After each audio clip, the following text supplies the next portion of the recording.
Wednesday night on 104.5 The Zone, we talk Nashville SC with you. A new coach taking over this week, a new competition to begin a week from tonight, and an all-star game that is underway between MLS and Liga MX. There is lots to discuss, even if the next match is not until July the 31st. With Lucas Panzica, I'm Will Bowling. Jackson Williams is our producer. We talk Nashville SC here with you until 9 o'clock tonight.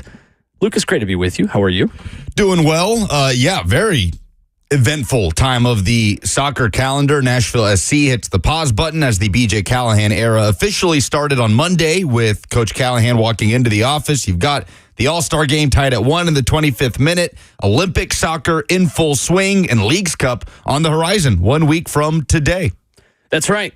And this will be the last time we talk to the people for a little bit because on the Nashville SC front, there are no zone broadcasts of Leagues Cup in 2024. And the next time we talk to you about Nashville SC will be the last week in August. So something of a not mid-season wrap up here tonight, Lucas, because this is not the middle of the season, but a massive checkpoint in the season for all MLS teams, and an even bigger one considering Nashville's got a new head coach that started on Monday. And Nashville's got a very important new face in its midfield with the signing of Patrick Yazbek made official by the club just a few days ago. Coaching staff starting to fill out. So, yeah, well, I mean, this season is so unique, isn't it? The way it's broken up into thirds with the first third, very eventful, very stacked calendar with CONCACAF Champions Cup, obviously Gary Smith on the touchline. And then the second third of the season, the Rumba Muntali interim era.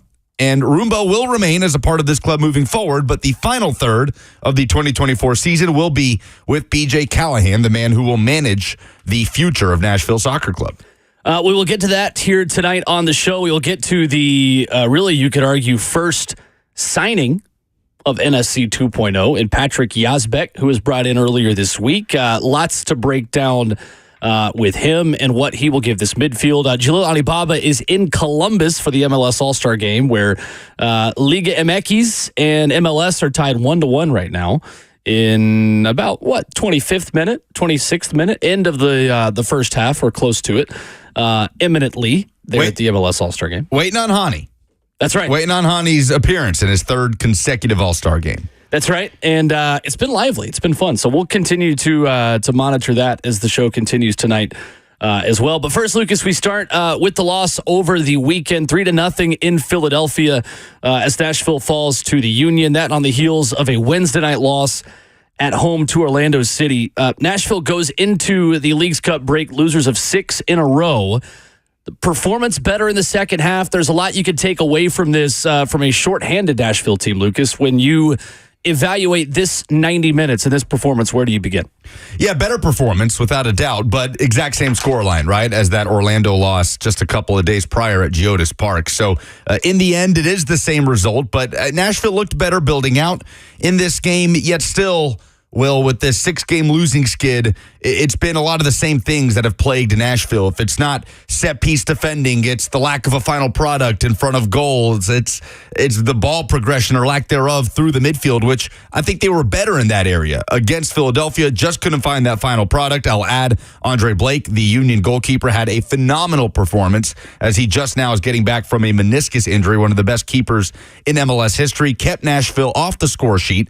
And they let Daniel Gazdag get behind the defense twice in the first 40 minutes.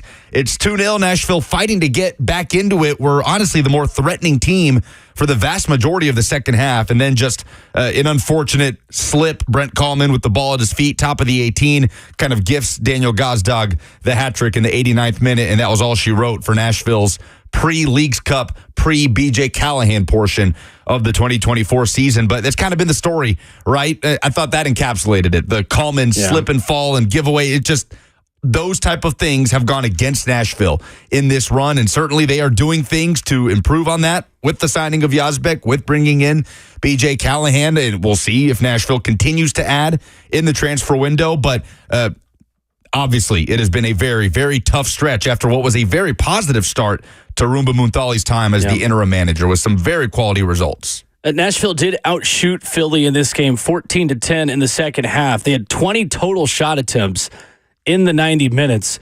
However, only 3 of those shot attempts were on target for the boys in gold. And Lucas, that has been something of a trend for this Nashville team.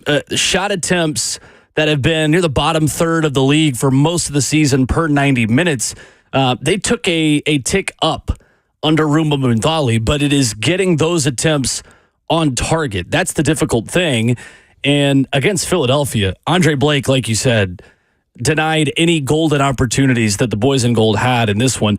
Unfortunately, that is life on the road in MLS. I feel like I've probably said that sentence 3 or 4 times on this show this season, but in a league that statistically is harder than any other football, soccer, whatever you want to call it, league in the world, that really is all it comes down to. Yeah, and you look at Hani Mukhtar in a time like this, and Mukhtar looking for his first goal since the Miami goal, his first goal in the run of play since the San Jose game back in April. Yeah. And when you kind of try to parse through why Mukhtar's goal contributions have fallen down from what we're used to, you look at where he is right now in terms of his spot in the formation, working out of the midfield, playing a much deeper, much more withdrawn role. And I know we'll get to the Patrick Yazbek signing later on in the show, but when Yazbek comes in, you immediately have another option that can progress the ball, allow Hani Mukhtar to play higher up the field.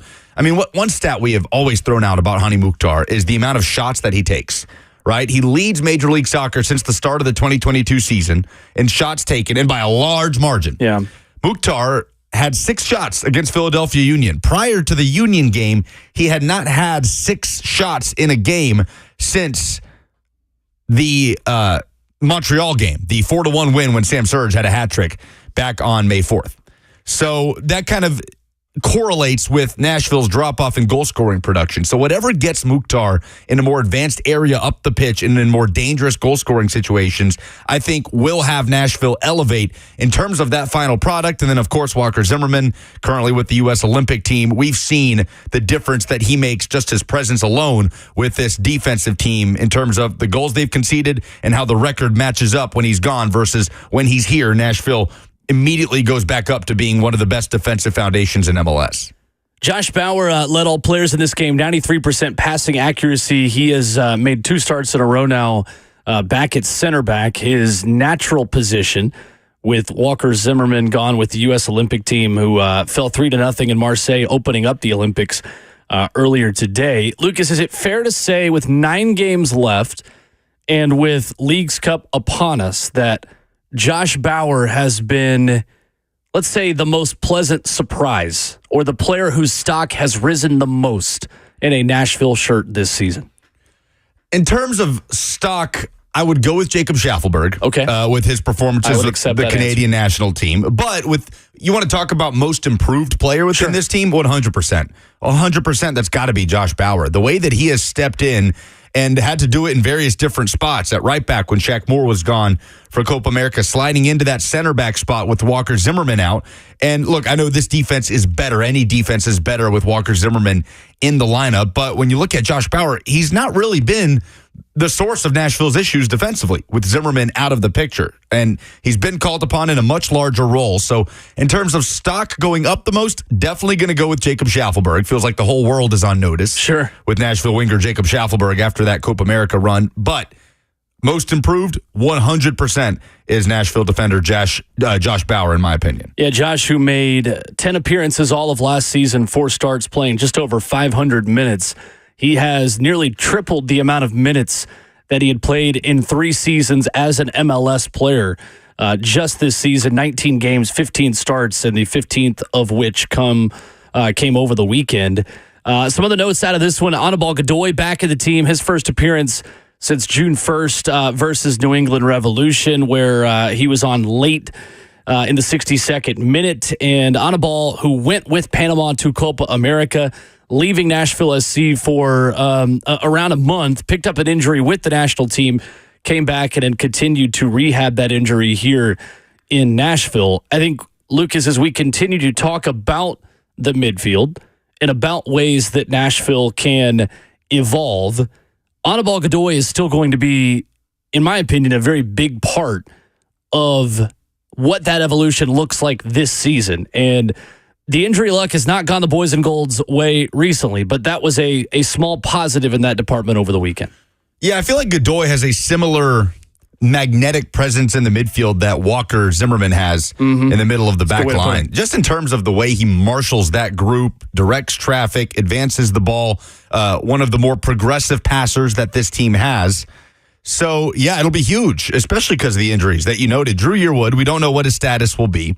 Certainly you hope that Yearwood will be back for Leagues Cup. If not Leagues Cup, then when MLS play resumes August 24th against Austin.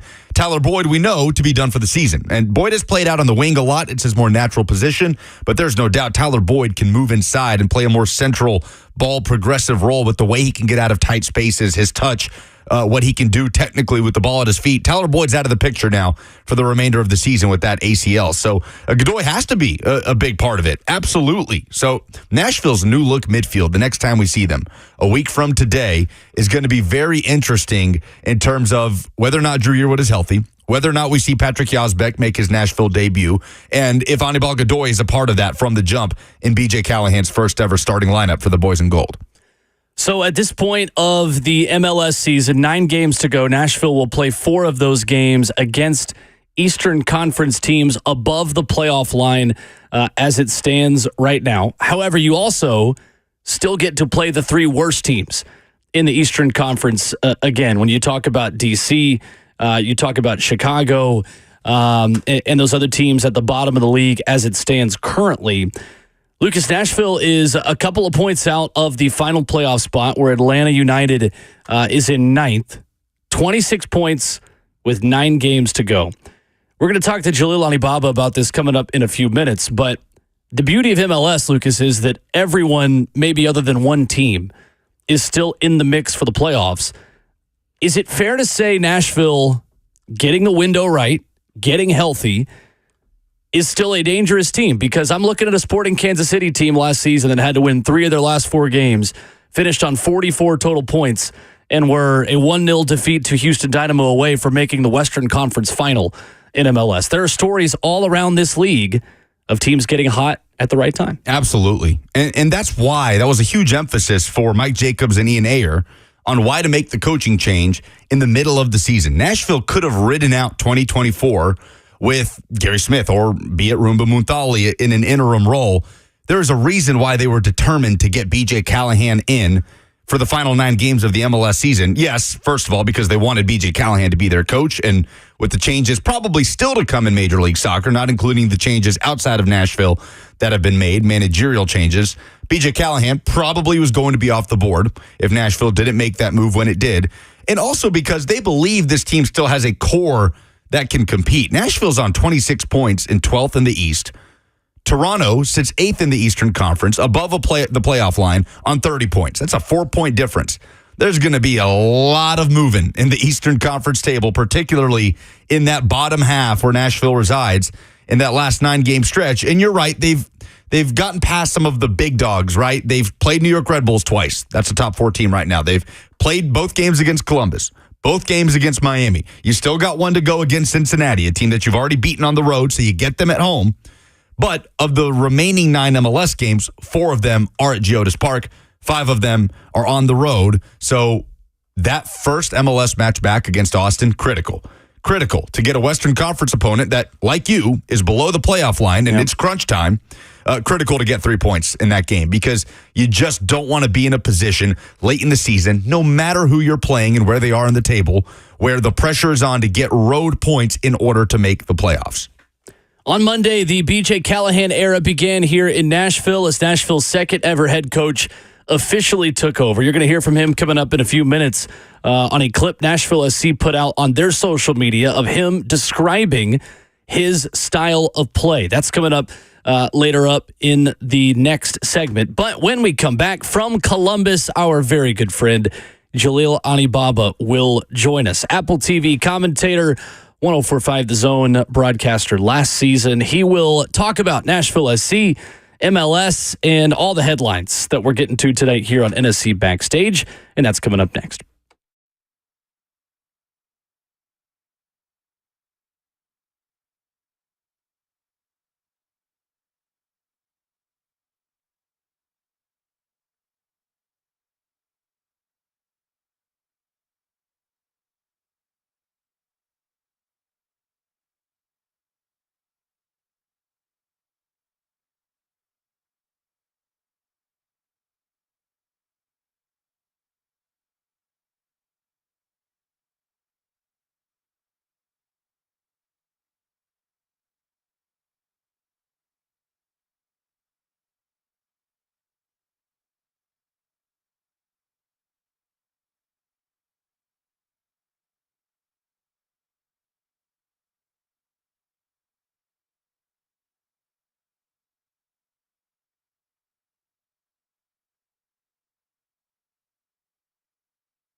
Welcome back. NSC Backstage continues on 104.5 The Zone alongside Will Bowling. I'm Lucas Panzica. Jackson Williams is our producer, and an old friend joins us, pops his head in every now and then. He is Apple TV's Jalil Anibaba, live from Columbus, Ohio, in the midst of the MLS All-Star Game. Jalil, thank you for taking the time, gracing us with your presence here at about, getting close to halftime of MLS versus Liga MX. How you doing? I'm blessed. First and foremost, it's always good to be back with my two bros. We out here. I'm in one of my former cities. It's a vibe. Feels like I never left this place. I love it. Jalil, what have you done to make a deal with the league to get every dramatic finish on Apple TV in Major League Soccer this season? Because every time that I see you on a call, that I hear your voice on MLS 360, somebody has scored in the 8th minute of stoppage time. Listen, it's just when you summon good vibes, you get good games. I don't know. It's just fair. Me and Eric Krakauer, we've been blessed with some dramatic games, and we just try to meet the moments as they have been produced on the field. I don't know. I would say that Chicago game against Philly 2 weeks ago, when they're down 3-1 with like 7 minutes left in the game and they come back and win 4-3.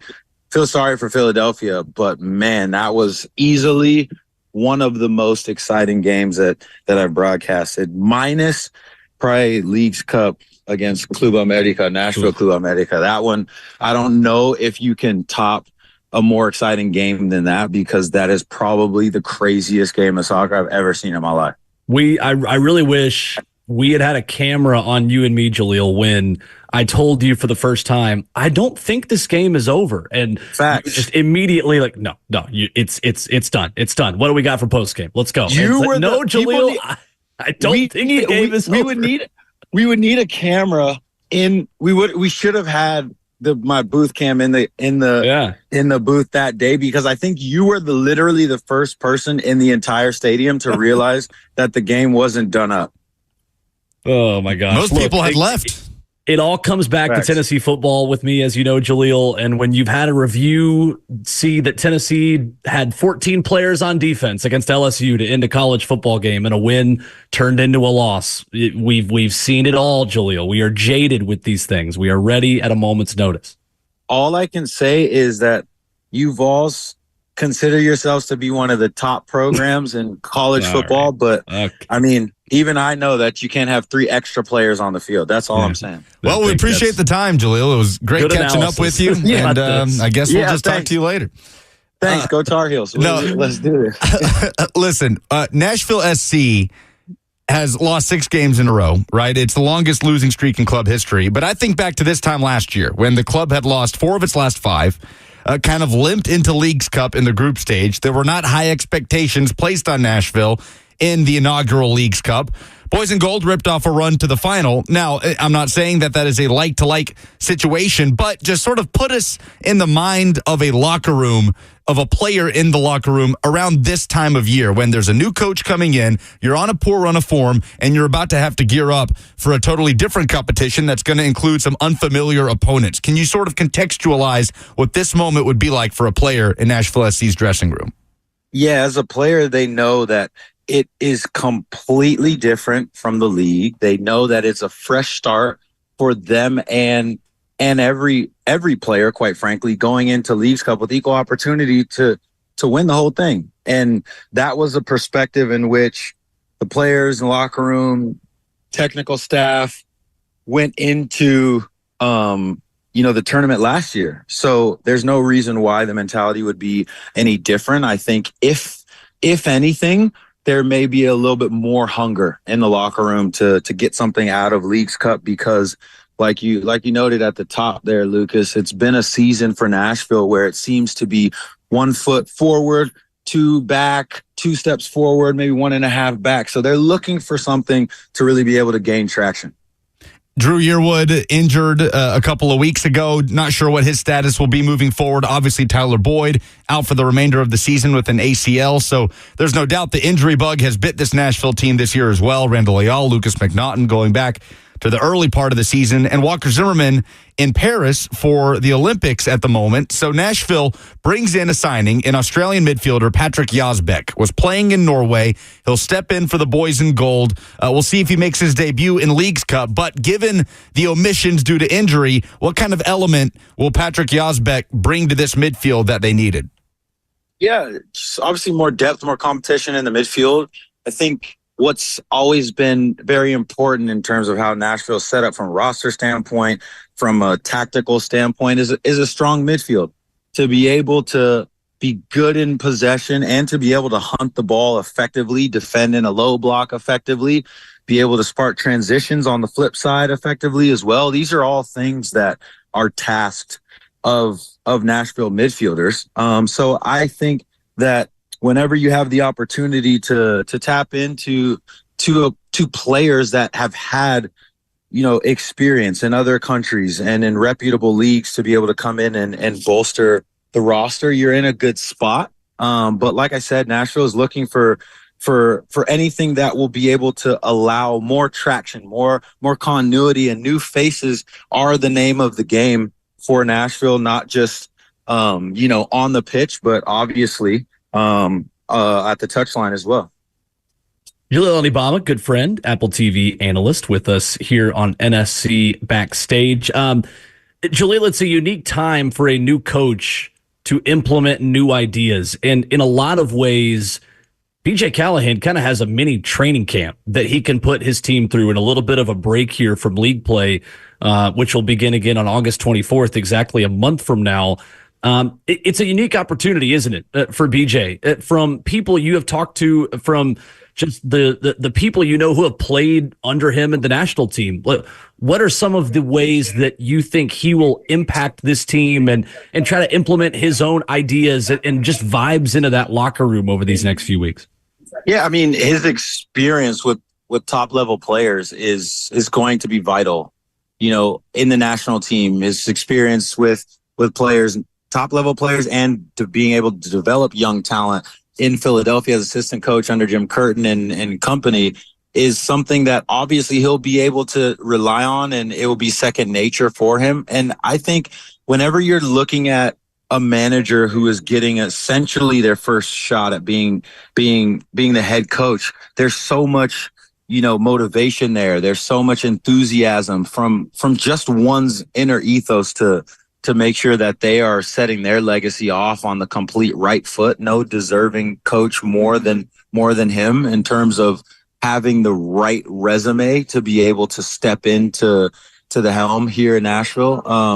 And I just think that it's an excellent hire. There's so much excitement around it, not only from fans, not only from the organization, but the most important thing, you guys know me, I'm a player forever. I know the players have a lot of respect for BJ Callahan in the Nashville locker room, but in just North American football in general.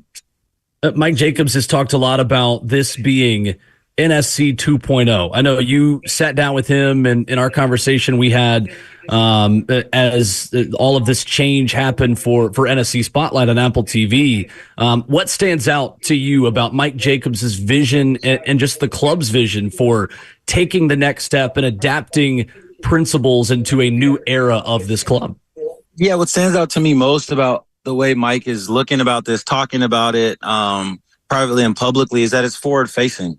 It's on the cutting edge. It's not resting on the laurels of the club's previous accomplishments. It's all geared toward evolution. And when you look at what you have to be able to do in terms of competition in this league, you have to be on that cutting edge. You can't really compete on a week to week basis if you are plateauing, because the league is rapidly growing. It's rapidly improving.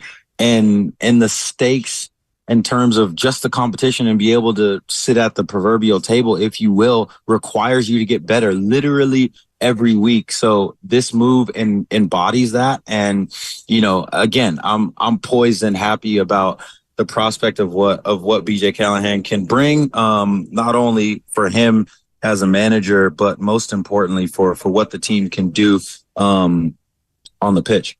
Jalil Anibaba with us on NSC Backstage. So mid-season change, and it kind of comes at a point in the calendar with BJ officially taking over during a break leading up to Leagues Cup, and then MLS play resumes in late August.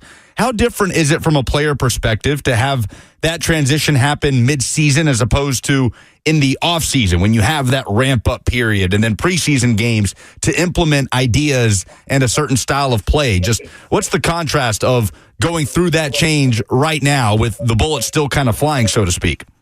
Yeah, I think from the outside looking in, it may look a little bit weird or harsh, maybe if you're trying to get into a player's mind, but it's actually the contrary. Because as for a player, at least in my experience, whenever a coach comes in mid-season, I mean, you're good. You got your contract, so you're basically know that you have an opportunity to prove to this coach you deserve to either stay or deserve to be in his good graces. But sometimes when a new coach comes in, at the end of the season or during the off season, I should say, those decisions can be made without you ever really being able to prove that you deserve to stay. So for players, they are just going to pick up and continue on where they left off, with Gary Smith, and then just really double down on their efforts. So again, it's all about what happens on the pitch for the players. Leagues Cup's a perfect opportunity for them to be able to try to replicate what they did and then some last season as far as Leagues Cup is concerned.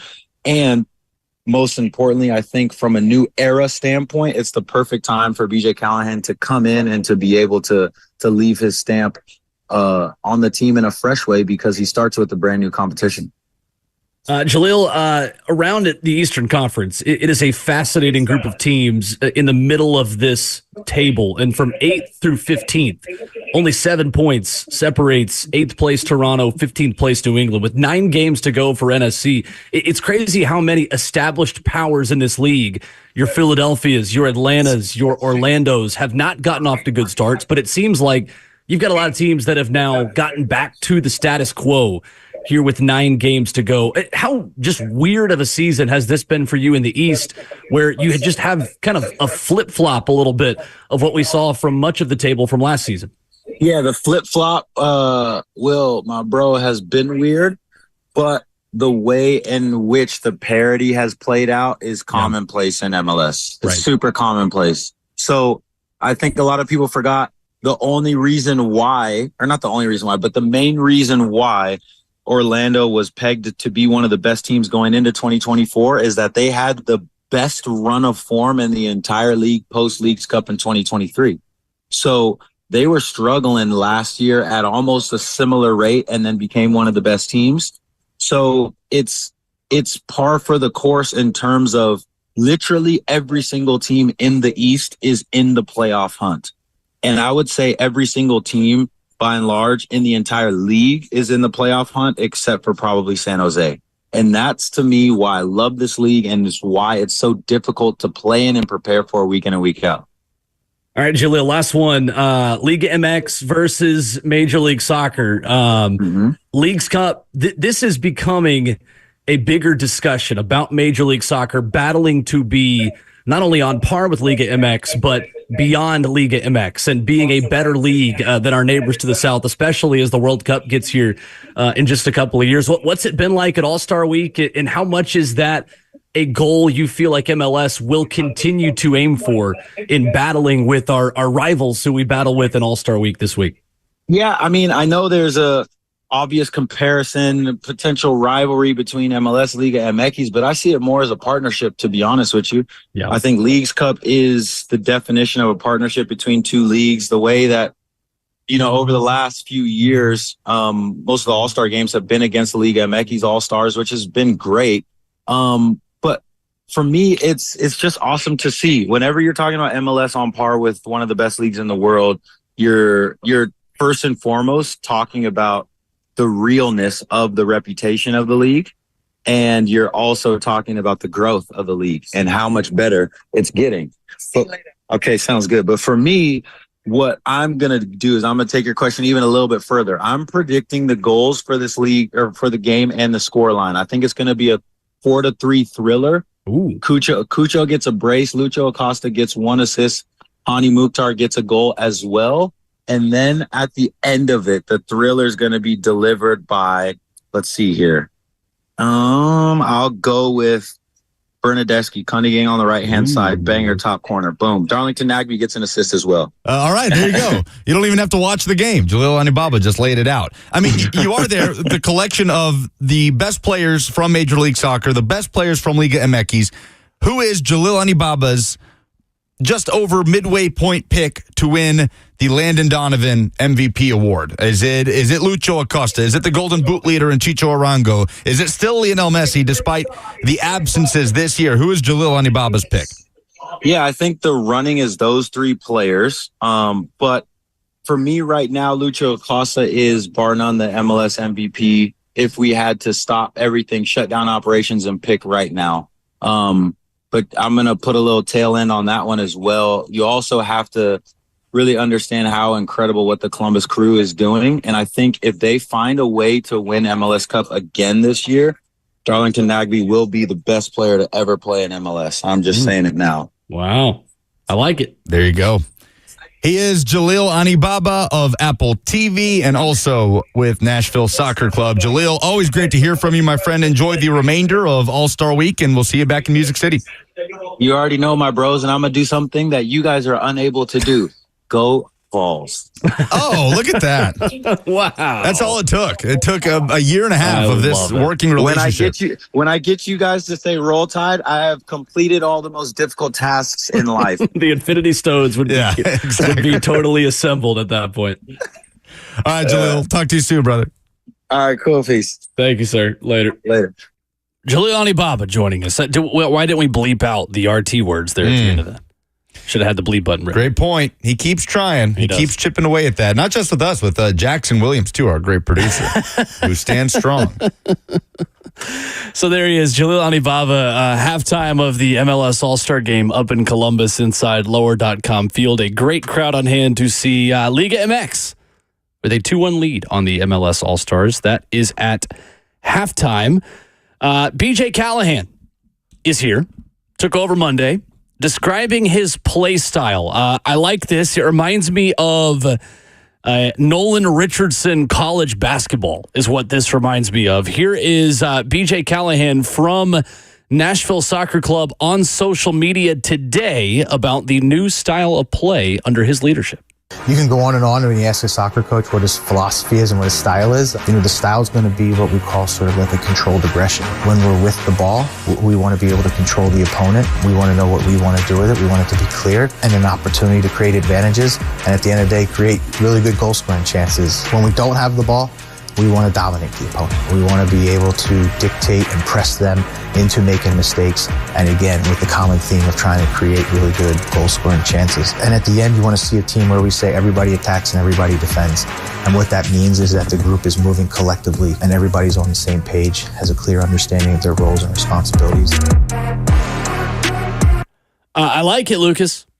I like it. Controlled aggression. I think that's interesting. The note he says there on the end, though, all 11 players will attack. All 11 players will defend. This is going to be a very fun style of soccer under the new head coach.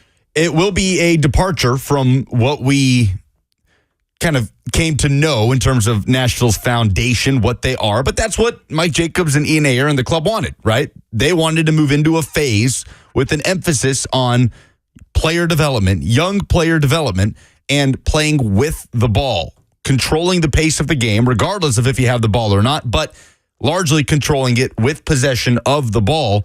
And look, to Gary Smith's credit, Nashville got a lot of good results and had a very, very high floor with the previous approach. But I think this is what will raise Nashville's ceiling, what BJ Callahan is coming in with. Now, how the team adapts to it and how gradually he implements it is what I'm fascinated to find out. July 31st, a week from tonight, at Geodis Park against Mazatlan to kick off Leagues Cup group stage. It is going to be very intriguing to see how BJ kind of takes the gradual transition that Rumba kind of began, because Nashville was a little more expansive with Rumba Muntali. Nashville did play with numbers forward with Rumba Muntali, and, you know, there were some growing pains there. There were also some very good results and moments there when you think about what happened in Cincinnati and coming back to defeat Toronto. So the Nashville that we see kind of in various checkpoints, beginning with Wednesday, the first game of the BJ Callahan era, and then decision day at the end of the year against Chicago. A 9-game span to kind of evolve in that way. Those two data points are going to be so interesting to put next to each other because then you get into an offseason where you can really mold this team into how BJ Callahan wants to play. It's interesting. FootballReference.com charts every pass, every shot, every action in the MLS season. And when you look at, Lucas, the amount of 30-plus yard passes that have been played in Major League Soccer by squad this season, Nashville has attempted more long passes than any other team in MLS. I would expect that to change. I think that is one tangible way that you will now see Nashville build out, that they will be able to progress the ball versus booting it long, be able to play between the lines. It is going to be very fun, I think, for the neutral observer to watch Nashville SC. Granted, your job as a club, your job as a general manager, your job as a coach is not to make your team as entertaining for the neutral observer as possible. Your job is to win games. Your job is to win trophies. Your job is to bring titles to your club and to the city. However, when coaching changes are made in professional and collegiate sports, you see teams go in different directions and try to get a different kind of style and a different kind of just aura around their team. That is what Nashville is about to do. I would expect Nashville's long ball percentage, the amount of times they're feeling pressure and are booting it long in order to play the safer route, I think that's going to change under BJ Callahan. While we're reading through some of those stats, Will, Hani Mukhtar is currently top 10 in Major League Soccer in crosses among individual players. I expect that to go down. I don't think that's going to be the primary means of attack for Nashville Soccer Club moving forward. Where Hani Mukhtar is deployed moving forward is going to be interesting. Like we talked about, more withdrawn in a midfield role when Rumba Muntali took over in the interim. That was also out of necessity. So with Patrick Yazbek now in the picture, how does that help Mukhtar get closer to the final third and pick up the ball and just in more aggressive, more advantageous pockets in terms of goal scoring and goal contributions? But another thing with BJ Callahan, that we can talk about the proactive and forward-thinking, aggressive approach and controlled aggression. Those are all great things, but we've talked about it. Nashville has been plagued this season by set-piece defending. They've conceded 9 goals straight from set pieces. That doesn't include goals that come from second, third balls, right? Half clearances that get picked up and cycled around. To me, those go into that set-piece pile of goals conceded. BJ Callahan, instrumental in set-piece design, offensively and defensively, primarily with Philadelphia Union. It was a huge part of what he did under Jim Curtin at Union, who is known to be one of the best set-piece scoring and defending teams in all of Major League Soccer. So when you look at where Nashville has found weaknesses this year, it's kind of like BJ Callahan fits in perfectly to help Nashville kind of rise above those. Now, again, where is the floor established? That's what's going to be fascinating with this team as they get into this new approach. Coming up, we're going to talk about the newest Nashville SC player. The boys in gold have been active in the MLS secondary transfer window already. Plus, the U.S. Olympic team was in action today, and Nashville's Walker Zimmerman was on the pitch. We'll recap that for you as well, coming up next.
Wrapping up the final NSC Backstage in a little while. Here at 104.5 The Zone, Will Bowling with Lucas Panzica, Jackson Williams, our producer. If you missed Jalil Anibaba, if you just missed Nashville SC discussion, while you are in the League's Cup break where we do not have 104.5 The Zone NSC broadcasts, hit the subscribe button on the NSC Backstage podcast, wherever you download podcasts. We are there every single Wednesday here on the show. Lucas, there is a new midfielder for Nashville Soccer Club. Australian international Patrick Yazbek is the newest U22 initiative player for the boys in gold. He joins Drew Yearwood in that category with Nashville SC. Comes over from the Norwegian top flight, where he appeared in 45 matches across all competitions since 2022 with 2 goals and 7 assists. I loved this stat as well. During this past season, he covered 7.5 miles per match on average. That would put him in top 10 of all MLS players. He has described himself before, Lucas, as a box-to-box midfielder, and that is exactly what the boys in gold need. Yep, that is how you sum up Patrick Yazbek. Box-to-box, a player that can run for days. Like you said, the vision, the passing ability, the finishing ability that he's displayed on and off throughout his time in Norway. But Yazbek, when he has been called upon, has stepped up to the moment, makes his Australian national team debut, immediately delivers a pinpoint assist in the process, a guy that can range from box to box, like you said, but from side to side as well, can cover a lot of ground that fits in perfectly with what we just heard from BJ Callahan of controlled aggression. Whether or not Nashville has the ball, I think Patrick Yazbek will fit into this identity very well, and he fits into a position of need, too, especially with that injury to Drew Yearwood. We don't know the severity of it. We'll see if Yearwood will be available a week from today at the start of Leagues Cup, but there is no doubt, Will, that this is the type of player that Nashville has been looking for to really replace what they had in Dax McCarty last year as probably Nashville's best ball progressor. Drew Yearwood has come over from New York Red Bulls, and he has certainly added an element of that to Nashville's midfield, but there's got to be more there, and Patrick Yazbek clearly was a target early on for Mike Jacobs and company, and they bring him to Music City.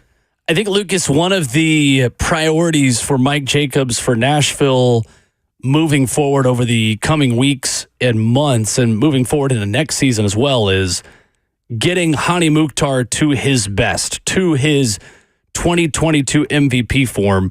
You touched on it earlier. Patrick Yazbek will help progress the ball and bring the ball to Hani Mukhtar in the front line. Hani has dropped more deeply, is not playing as a forward. He is almost more of a midfielder right now in this iteration of Nashville SC, because in order to keep the ball, somebody's got to bring it forward, and Hani has been that person quite a bit. Yazbek as a progressor, as someone who will literally take the ball across the pitch and say, Hani, here you go score. It's not that simple, but in a lot of ways, Lucas, it really is that simple for Nashville SC. It is. I mean, handed to him on a platter, right? This is what we've talked about with Hani Mukhtar. His biggest impact has come the closer he is to goal. So Yazbek has those attributes. I mean, he has that progressive ability that we keep using that word, but that feels like the turnkey for what BJ Callahan wants to do in the attack. And I can't wait to see the build-out patterns and what that looks like, who's at the base of it in Nashville's midfield. How will Yazbek work off the likes of Anibal Godoy and Drew Yearwood or Sean Davis? It's all going to be very interesting, the components of this. But 100%, this is a move that serves Hani Mukhtar to kind of put him back on pace potentially to become the first MLS player in history to go 3 straight seasons with 10 goals and 10 or more assists. He's knocking on the door of that. He's going to need a really good final 9-game stretch to do it. And in order to do that, he's got to have service out of the midfield. That is what Patrick Yazbek brings. 1 week from tonight, Nashville SC back in action against Mazatlan of Liga MX as Leagues Cup begins. That comes before a trip to New England Revolution the following week, where Nashville will continue in its group. 2-game group stage, you are guaranteed those 2 matches. You are guaranteed nothing else. At that point, round of 32 knockout stages would commence. Obviously, a knockout stage that Nashville knows very well, considering they won all of them but one the final last season in Leagues Cup. So that is next week at Geodis Park. Tickets available for that one. It is going to be a lot of fun watching the BJ Callahan era commence.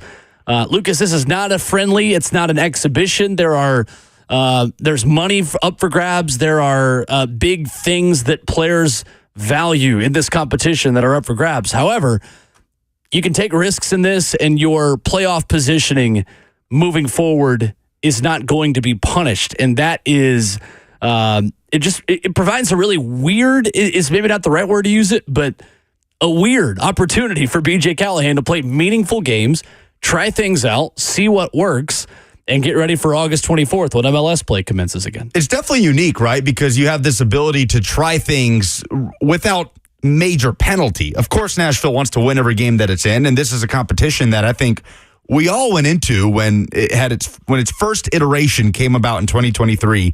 No one was really sure how teams were going to approach this. Were they going to use it as an opportunity to bring up MLS Next Pro players, get homegrown players on the field?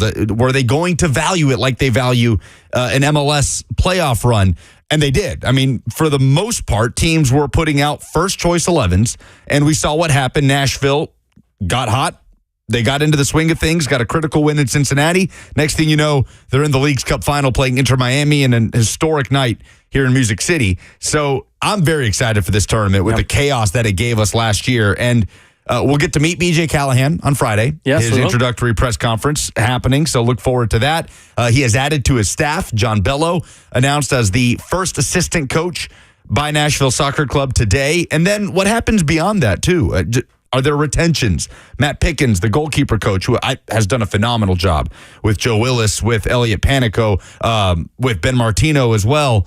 You look up and down that staff. Rumba Muntali, we know, will play a role in this club moving forward, but what does the rest of it look like? So many questions. It's going to make for a really fun next couple of months with Nashville Soccer Club, starting Friday with BJ Callahan's introductory press conference, and then next Wednesday with his first game. In Columbus right now, the second half has begun for the MLS All-Star game against Liga MX. The 11 on the pitch, Lucas, for MLS. Hugo Lloris in goal. Bombito Camacho Morera. So a little bit of Colorado, Columbus. They're from left to right of the back line. Luca Oriano of Cincinnati on the left. Federico Bernardeschi of Toronto on the right. Listen to this front five. Mathieu Chouanier of CF Montreal, Ricky Puig from LA Galaxy, a front three of Denny Bouanga, Christian Benteke, and Hani Mukhtar.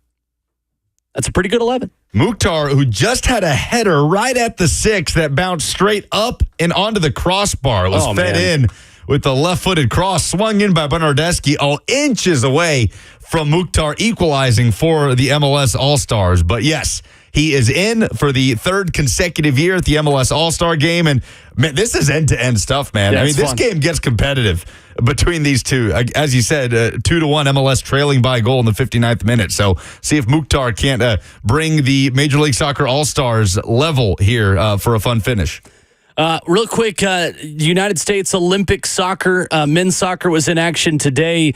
Head coach Marko Mitrovic and the United States falling 3-0 to France. Walker Zimmerman played 90 minutes in this game. Look, a 16-year hiatus comes to an end in the Olympics for the U.S. men. France is the overwhelming favorite to win gold in men's soccer. The U.S. were good in this game. They had a couple of very, very good chances. Former Philadelphia youngster Paxton Aronson with a point-blank header that was saved. They hit the crossbar in another moment, and they had some big opportunities. But ultimately, France wins 3-0. Next up for the U.S., New Zealand on Saturday in Marseille, and then Guinea on Tuesday in Saint-Etienne. The U.S. should still be fine in their group. This one went about as expected. I think so. Alexander Lacazette with a brace. Right. He got on the score sheet first to make it 1-0. He made it 3-0 at the end. The 33-year-old, one of France's overage players. But yeah, Walker Zimmerman, a big presence in the back for that team. He'll continue to play a big leadership role. And U.S. does have a path out of the group stage in this competition. They face the hosts, who are one of the best young teams in the world, so one of the best teams in this tournament. Look, U.S. Olympic men's soccer is fun, man. I mean, there have been some incredible runs along the way. It feels like 2012 is one of the more notable of those with that Mexico team beating Brazil in the final. But you go back and look at that Brazilian team in that final. Neymar, Thiago Silva, a 19-year-old Lucas Moura. You could just keep going down the list of legendary players that were very early on in their careers. Those are the type of players that you're seeing, including for the U.S. national team in this competition. So it will continue to be fun to watch. U.S. kind of takes one on the chin today, but they will have a path moving forward with Zimmerman playing a leading role.